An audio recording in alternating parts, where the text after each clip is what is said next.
20,000 গুলি যদি একটা জায়গায় ফোটানো হয়ে থাকে, প্রত্যেকটা বিল্ডিং এর গায়ে তো তখন গুলির দাগ থাকবে। গায়ের লাল রং লাগিয়ে পড়ে আছে, যখন পুলিশ যে ডাক দিচ্ছে উঠে দৌড় মারছে।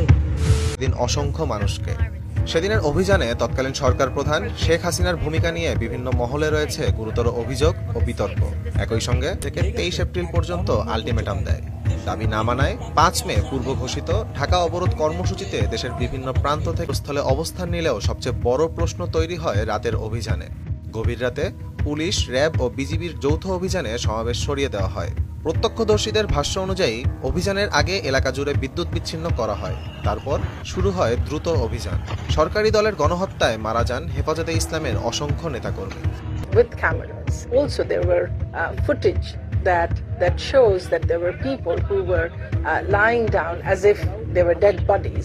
And when the সেই দুঃসহ ঘটনাকে দেশের বহু মানুষ গণহত্যা হিসেবে দেখলেও তৎকালীন সরকার ও তার সমর্থকেরা ঘটনাটিকে ভিন্নভাবে উপস্থাপন করে।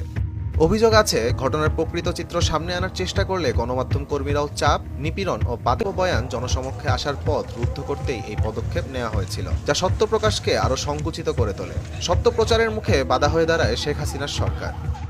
5 মে বাংলাদেশের রাজনৈতিক ইতিহাসে বেদনাবিধুর এক দিন হিসেবে স্মরণ করা হয়। সেদিনের অভিযান ছিল হেফাজতে ইসলামকে কঠোরভাবে দমন করার একটি পদক্ষেপ। তীব্র প্রতিহিংসা পরায়ণ হয়ে এই অভিযান চালায় শেখ হাসিনা ও তার বাহিনী।